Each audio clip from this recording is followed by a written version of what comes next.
일본 후쿠시마 원전 사고가 발생한 지 올해로 벌써 11년이 됐지만 이 당시의 상처는 아직 그대로 남아 있습니다. 이후 탈핵 찬반에 대한 논란도 계속되고 있는데요. 오늘은 경주환경운동연합 이상홍 국장님 연결해서 관련 내용 자세하게 알아보도록 하겠습니다. 안녕하십니까? 예, 안녕하세요. 네, 앞서 언급이 됐습니다만 올해가 후쿠시마 원전 사고 발생 11주기가 되는 해죠. 네, 예. 어떤 사고였는지 간단하게 설명부터 해주시겠습니까? 2011년 3월 11일 후쿠시마 앞바다에서 규모 9.0의 대형 지진이 발생했습니다. 제가 현장을 가봤는데요. 단층 네. 주택이 무너지고 도로가 쩍쩍 갈라지는 엄청난 지진이었습니다. 이 지진으로 쓰나미가 10m 이상 높게 발생을 해서 발전소가 물에 잠겼고요. 또 발전소 운영에 꼭 필요한 전기를 공급하는 송전탑이 무너졌습니다. 그래서 이제 전기 공급이 끊겨서 후쿠시마 원자로가 냉각에 실패하게 되었고요. 그래서 원자로 안에 있는 해결료가 녹아내리면서 발생한 수소가스가 폭발을 해서 네. 일본 전역이 방사능에 오염되는 중대 사고였습니다. 이 사고가 이제 올해로 11년을 맞이했고요. 그래서 이제 전국적으로 지난 5일 부산과 서울에서 11주기 행사가 있었고요. 또 핵사고 당일인 11일에는 경주나 대구를 비롯해서 다양한 도시에서 기자회견, 행진 등의 행사가 있었습니다. 네. 요즘 이 탈원전이 이슈가 되고 있는데, 자, 탈핵과 탈원전은 조금은 다른 개념이죠. 네. 기본적으로 같다라고 보시면 되는데요. 네. 탈핵에는 이제 핵무기까지 포함해서 네. 인류가 핵의 공포로부터 벗어나자는 운동이죠. 그렇죠.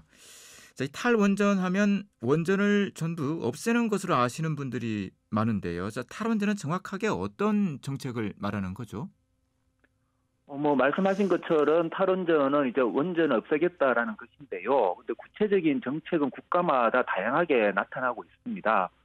독일의 경우에는 후쿠시마 핵사고를 계기로 네. 핵발전소를 모두 멈추기로 결정을 했는데 그것이 이제 2022년까지니까 올해까지 모든 핵발전을 멈추는 것입니다.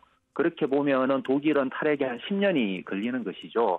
하지만 이제 우리나라 같은 경우에는 문재인 정부의 계획에 따르면은 수명이 끝난 원전은 가동을 멈추고 새로 건설하지 않는 완만한 탈원전 정책입니다. 그렇게 되면은 문재인 정부에서도 4기의 원전이 건설 중이었기 때문에 새롭게 건설되는 4기가 다 멈추는 시점이 2082년입니다. 그러면 우리나라는 60년간 상당히 천천히 탈원전하는 정책이었죠. 네. 말씀하신 대로 문재인 정부는 탈원전 정책을 이어왔고 이번에 대통령 선거에서 당선된 윤석열 당선인은 이와는 조금 반대되는 입장을 보이고 있잖아요. 예, 어떻게 지금 나타나고 있죠? 제가 알고 있기로는 윤석열 당선인은 원전을 더 건설해야 한다는 입장으로 알고 있습니다. 제 개인적으로는 상당히 위험한 정책이라고 생각을 하고 있습니다. 우리나라 같은 경우에는 원전 개수로만 보더라도 세계 5위를 자랑하고 있고요. 또한 인구 밀도 대비 전 세계 1위입니다. 또한 국토 면적당 전 세계 1위의 원전 위험 국가입니다. 그렇기 때문에 이어서 추가적으로 더 건설하는 것은 상당히 위험하다고 볼 수가 있고요. 일본의 후쿠시마 원전 같은 경우에는 반경 30km에 15만 명의 주민들이 거주하고 있었습니다. 하지만 우리나라는 월성 원전만 보더라도 130만 명이 거주하고 있고요.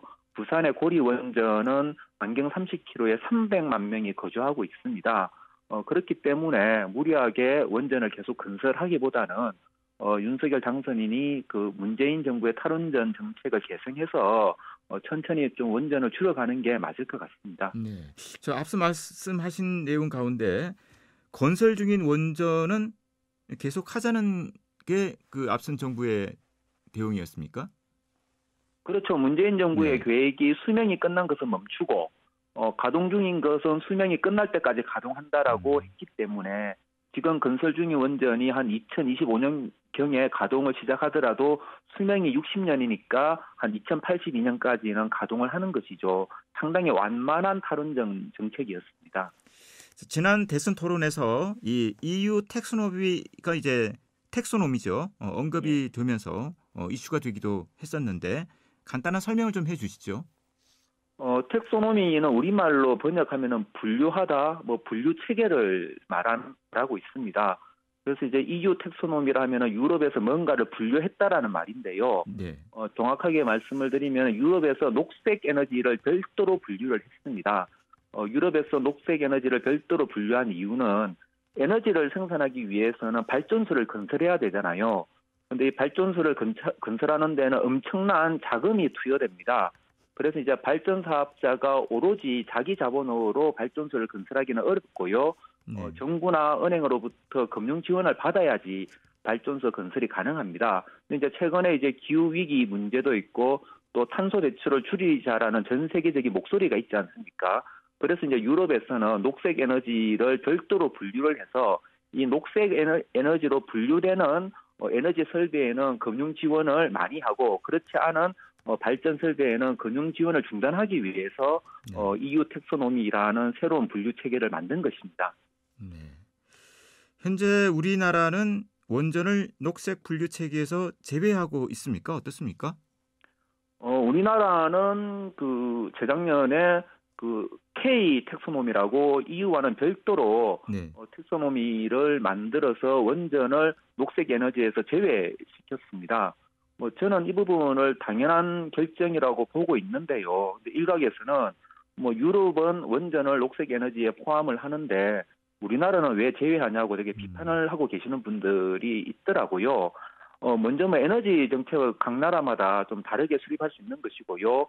유럽 같은 경우에도 원전을 그냥 포함시킨 것이 아니라 많은 조건을 걸어서 녹색 에너지에 포함을 시켰는데요. 네. 유럽이 내건 조건이 뭐냐면은 원전을 가동하면은 방사능 폐기물이 나오잖아요. 네. 이 폐기물을 2050년까지 안전하게 처리할 수 있어야지 녹색 에너지로 분류할 수 있다라고 조건을 달았습니다. 근데 이제 우리나라를 한번 살펴보면은 우리나라가 작년 12월 27일 날 고준위 방사능 폐기물 관리 기본 계획을 수립을 했습니다. 근데 이 정부의 기본 계획에 따르면은 올해부터 빨리 서둘러도 우리나라는 2059년도에 고준위 핵폐기물 연구 처분장을 확보할 수가 있습니다. 유럽에서는 2050년까지 처리하라고 했거든요. 근데 우리나라 같은 경우는 빨리 서둘러도 2059년이니까 유럽이 내건 조건을 만족하지 못하죠. 그래서 이제 유럽의 텍소노미를 적용하더라도 네. 우리나라 원전은 녹색 에너지에 포함되지 않는다라고 볼 수 있습니다. 그러면 현재 유럽은 이 조건을 충족하고 있는 상황인가요? 충족을 못하고 있죠. 네. 지금 현재 충족을 하고 있는 국가는 핀란드 같은 경우에는 연구 처분장을 오래전부터 건설을 했고 아마 올해나 내년경에는 아마 가동이 들어갈 것 같아요. 네. 나머지 국가들은 여전히 이제 연구 처분장을 건설을 못하고 있기 때문에 대부분의 국가들이 이 조건을 만족 못한다라고 보고 있습니다. 네. 그렇다면 우리도 이 조건을 만족은 못하지만 원전을 녹색 분류 체계에 포함을 시키는 것은 어떻습니까? 어떤 의미가 다른 건가요?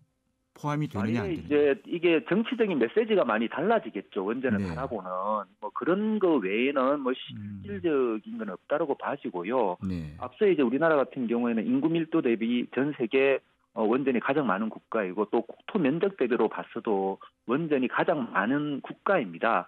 그렇기 때문에 여기서 더 이상 원전을 확대하는 것은 힘들다라고 보고요. 네. 그렇기 때문에 녹색 분류 체계에서 제외한 것은 좀 현명한 결정이라고 저는 그렇게 이해하고 있습니다. 네, 아무래도 녹색 에너지로 포함이 되면 원전 건설이 앞으로의 원전 추가 건설이 좀 타당성을 얻을 수 있다, 명분이 될 수 있다 이런 그렇죠. 의미가 되는 건가요?